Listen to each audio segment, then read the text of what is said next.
Let him in. Yes.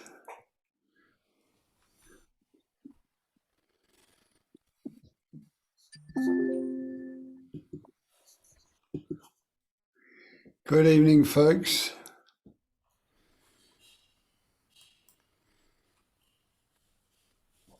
Good evening, Ian. Good evening, Saurabh, Kathy Murray, Anne, everybody. Nice to have you joining us again.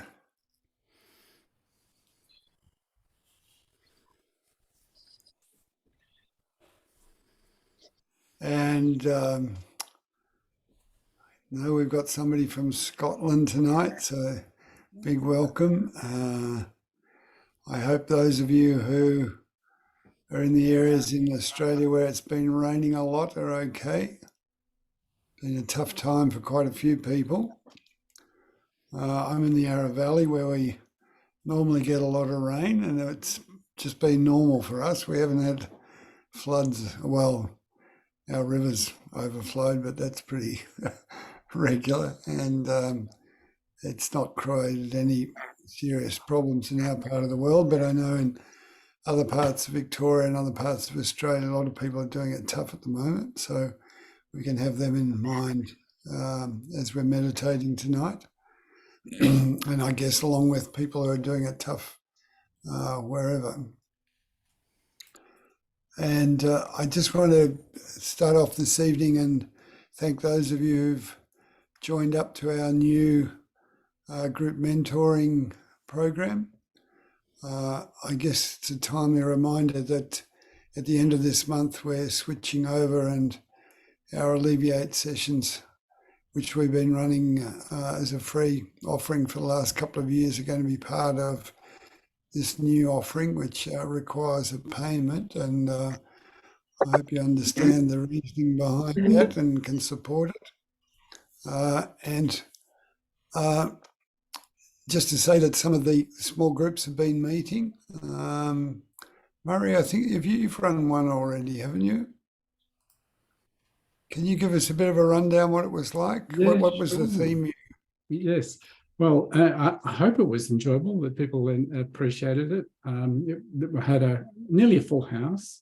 We had a very interesting conversation talking about sleep and the challenges that people found. And we had a really interesting conversation for the people who attended. So we got to hear a little bit about the different issues people were facing. And managed to fit in, of course, the practice and then some questions about practice. And I did receive a few very nice emails afterwards from people saying, one person said, I've slept 3 nights straight. I can't believe it. So I put that down to their practice, not to my my instruction. I don't know. I think you can. I know Ruth sort of sometimes comments on how many people I go to bed with. Don't tell my wife. She'd be a lot of people apparently run the meditations that I'm guiding to get to sleep, and that was a little humorous. But it's nice to be able to help. It's such a big problem. It's amazing how many people do have disturbances with their sleep, and it's one of the things meditation is particularly good at helping with. So great. Is there anybody who's online tonight who's been to one of the small groups who wants to give a bit of feedback? Don't know if we've got anybody there.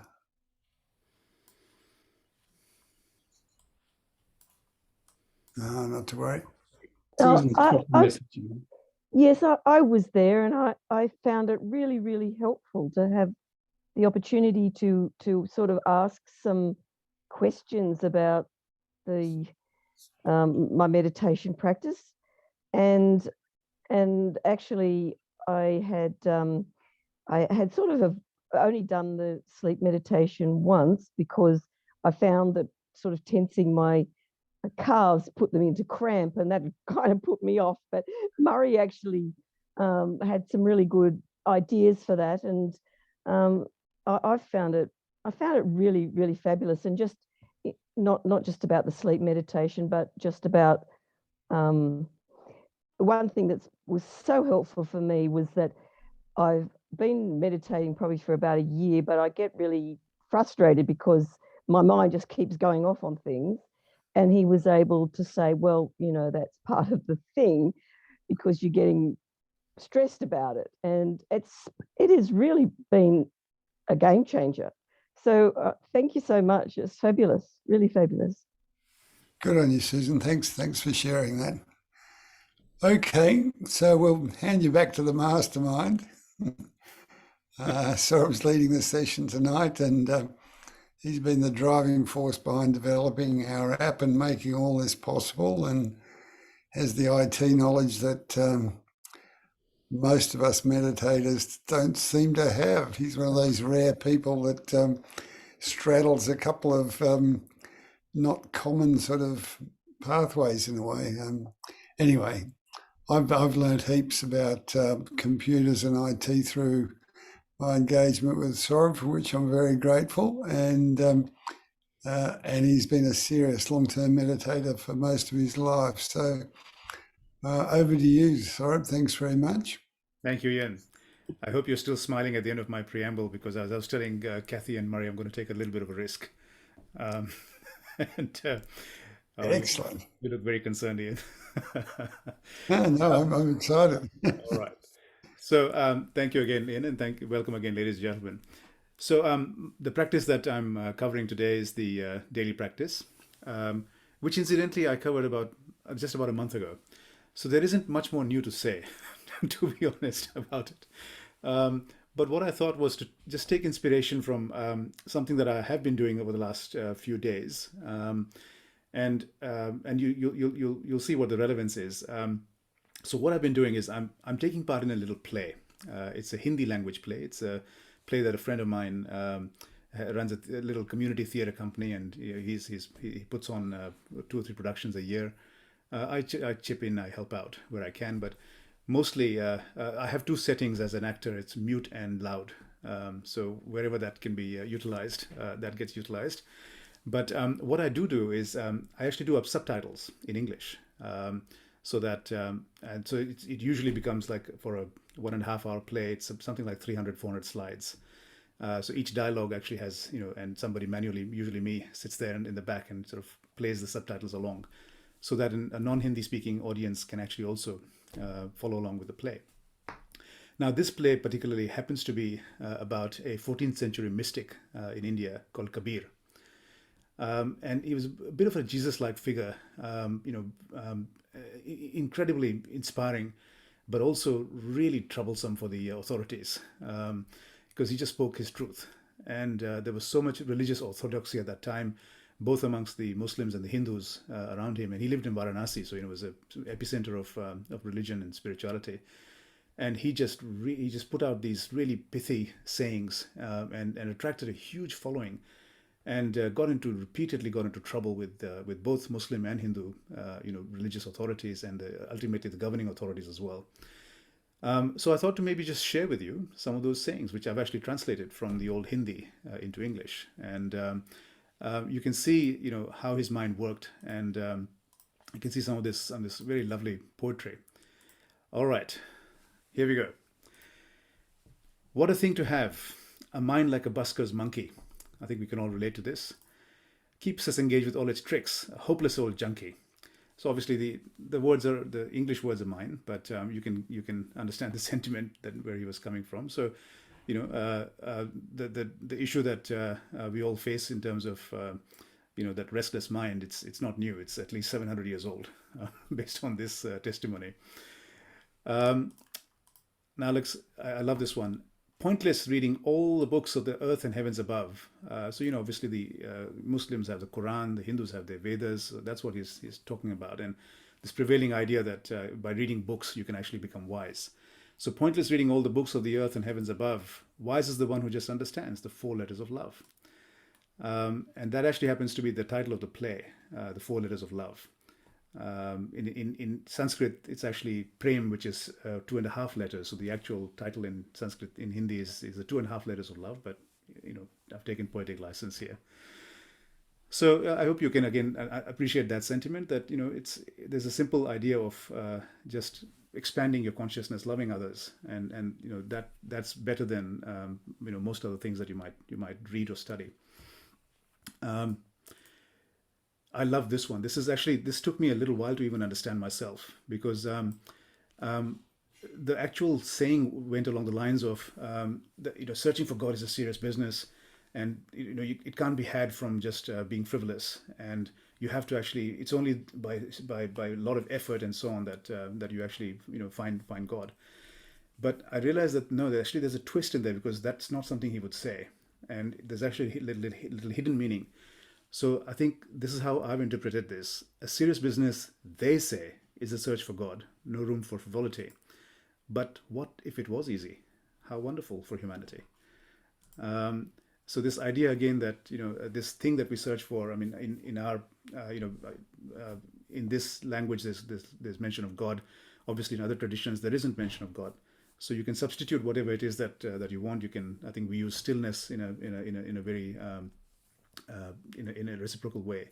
So that which is within us, and it is very much within us, and you don't need to look elsewhere. And it's not so difficult either. It's actually there. It's our most natural way of being. So look within, and it's there.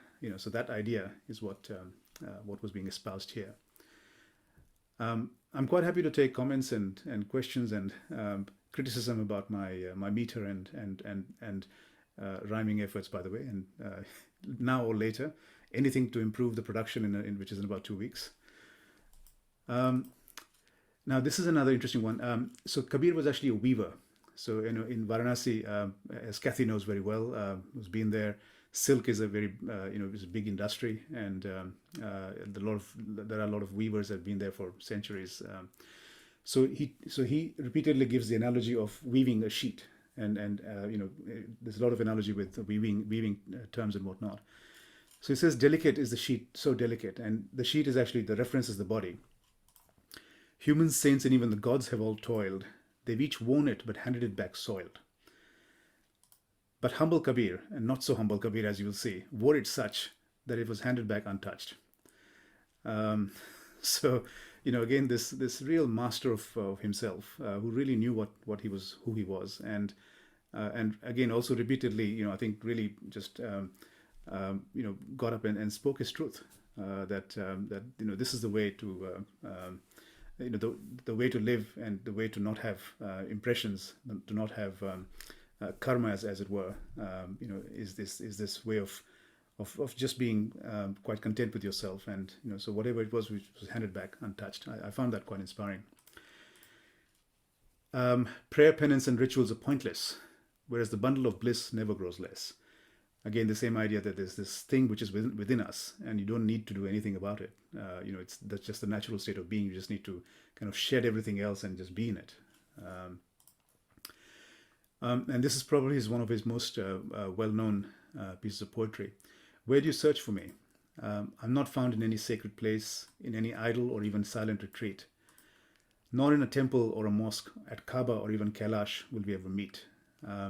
So Kailash is this mountain that I've actually been to in Tibet. And it's a very holy mountain for Hindus. Hindus regard that Shiva lives there.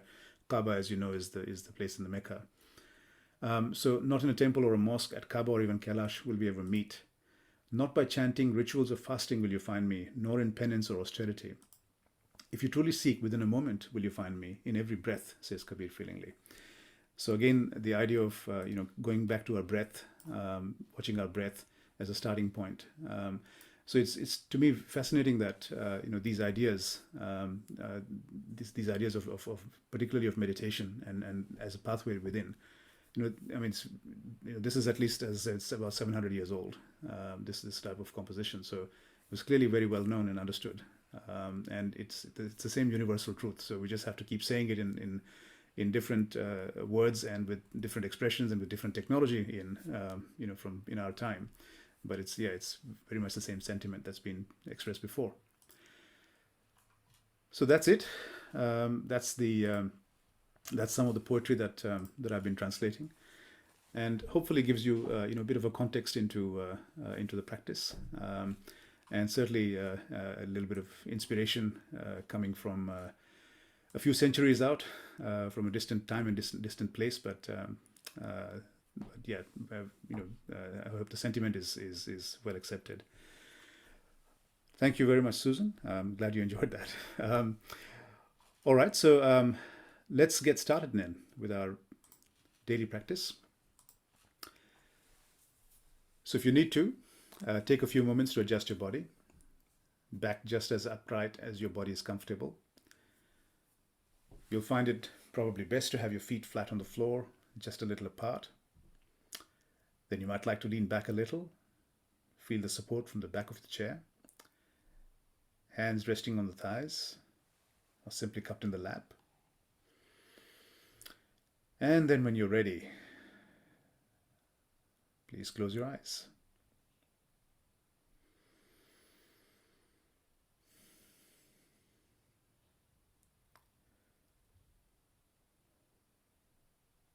Turn your thoughts inwards and remember that this is a time for relaxing, becoming mindful, and letting go into the stillness.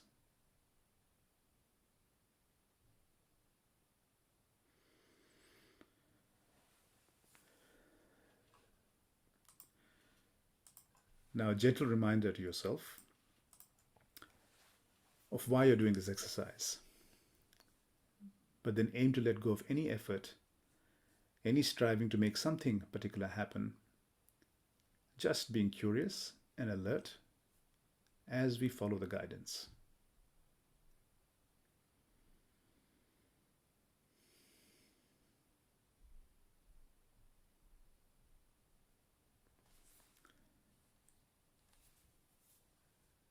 Now just do be curious to notice whatever sounds you can hear right now. First, noticing any sounds coming to your awareness from outside of the space you're in right now. Aiming to simply notice them. Have the intention of letting go of any judgment, any commentary. Just simply noticing with a gentle curiosity. Simply noticing any sounds coming from outside of the space where you are right now.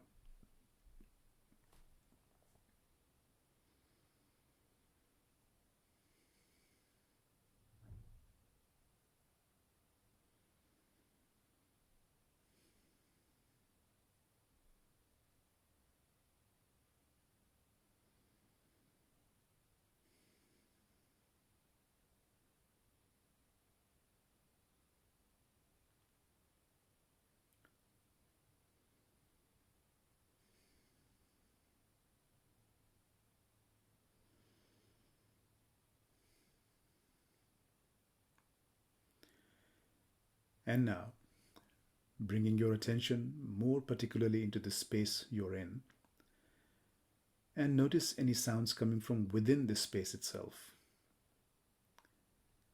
Again, just noticing, curious, free of any judgment or commentary, simply being aware of the sounds, the pure sounds, pure awareness.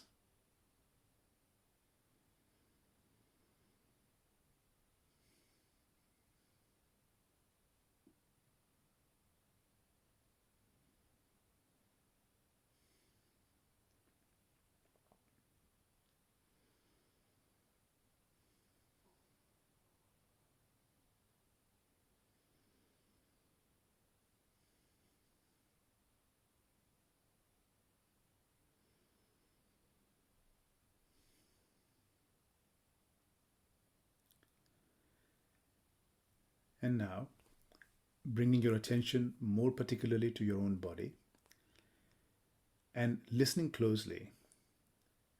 Maybe you can notice the subtle sounds of the breath, breathing in and breathing out.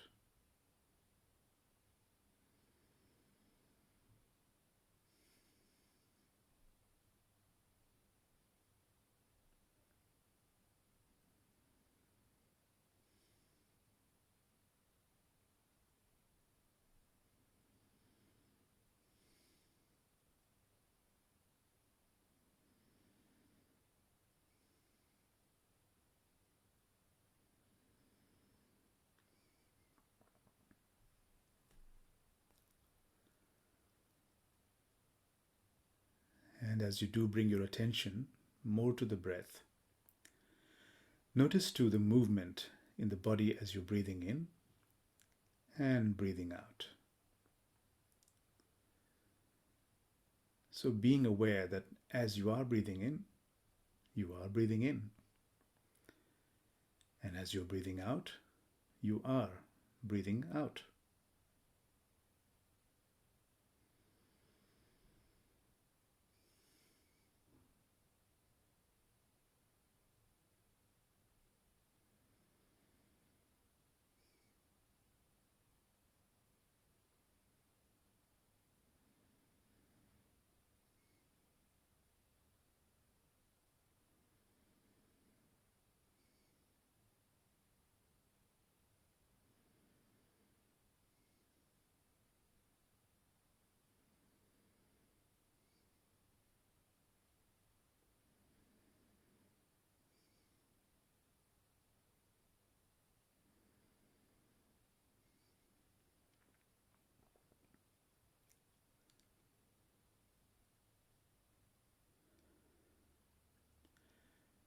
And as you continue to hold your attention on the breath, you will probably notice each time that you do breathe out, there's a natural feeling of letting go a little. It's just a natural thing that as we do breathe out, we tend to let go a little, to relax a little. So without making any more or less of this, simply noticing each time that we do breathe out, relaxing a little, letting go a little.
And at the same time, notice how as you do breathe out, the out-breath tends to taper away, to become longer, finer, subtler.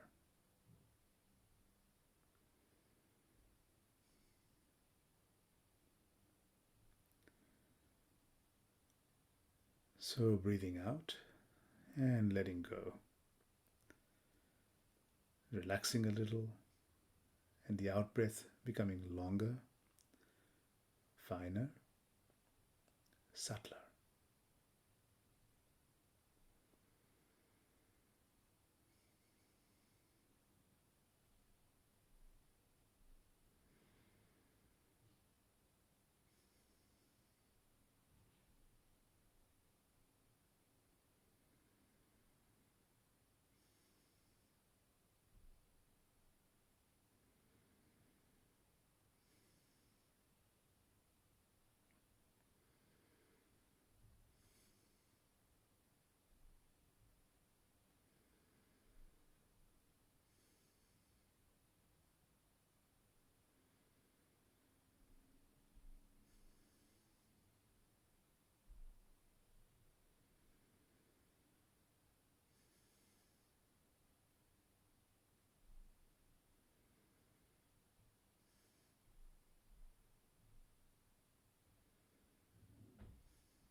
Breathing out.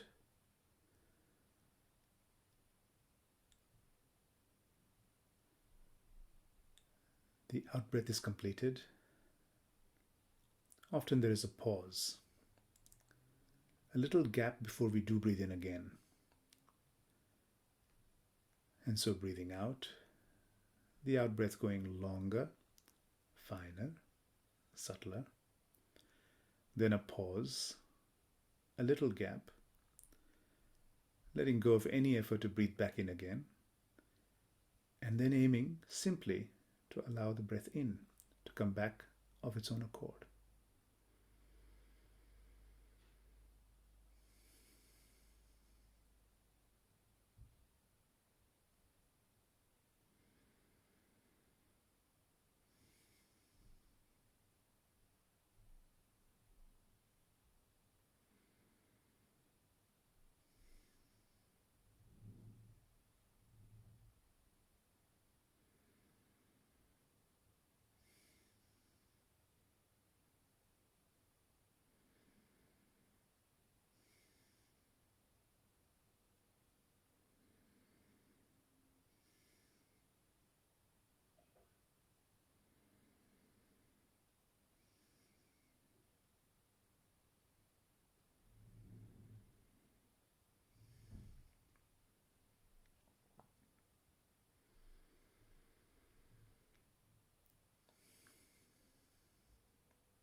Breathing out, the out-breath becoming longer, finer, subtler.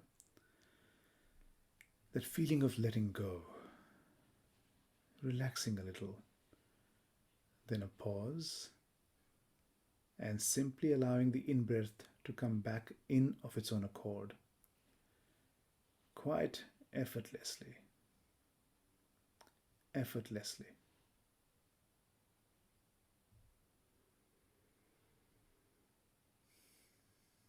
Relaxing, releasing, and feeling the ease of it all. The ease of it all. Just simply letting go and feeling it all through. Through the body and the mind. Calm and relaxed. Calm and relaxed. Just going with it. Going with it. Quite effortlessly. Effortlessly. Letting go. Letting go.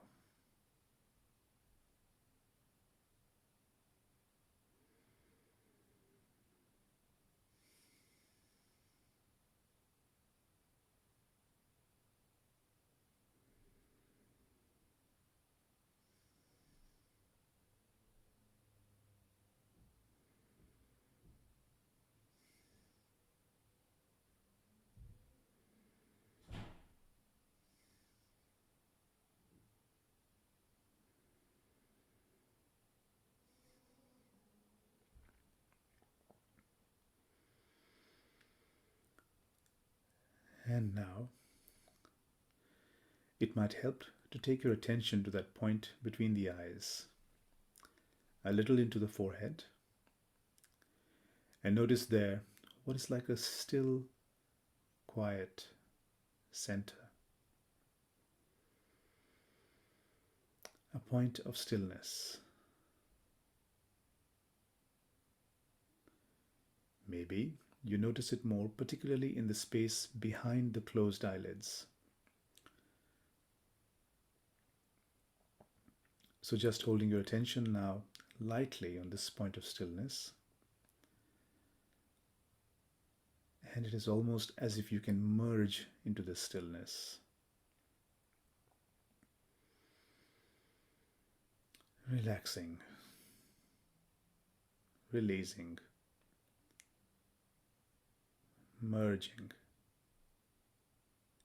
dissolving. Maybe even a sense of expanding into the stillness.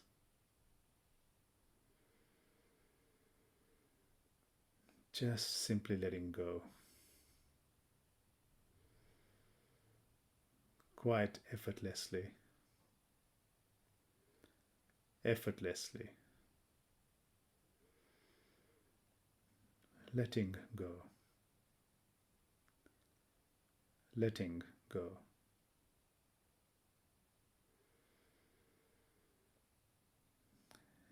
And now, resting in that stillness for the next little while.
And if at any stage you do notice your mind wandering or becoming distracted, as soon as you do notice that, gently bring your attention back to that point of stillness. Relaxing, releasing, merging, melting, dissolving. Simply resting in that stillness for the next little while, quite effortlessly. Effortlessly. Letting go. Letting go.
That's good. Good. Good. When you're ready now, just let your eyes gently open again.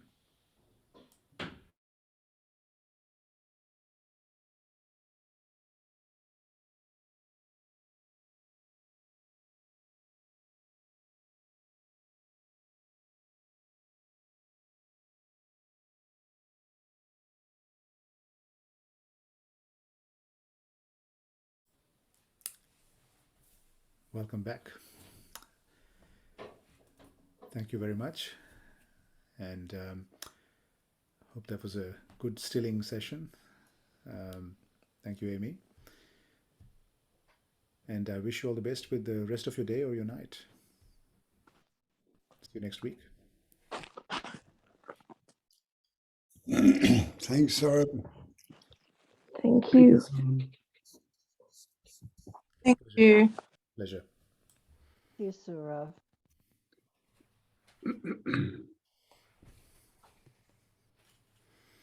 Thank you. So hard to come back after such a beautiful session. Thank you very much. Yeah. Thank you, That's- Saurabh. Thank you. Thank you, Saurabh. I'm glad you enjoyed the Thank you.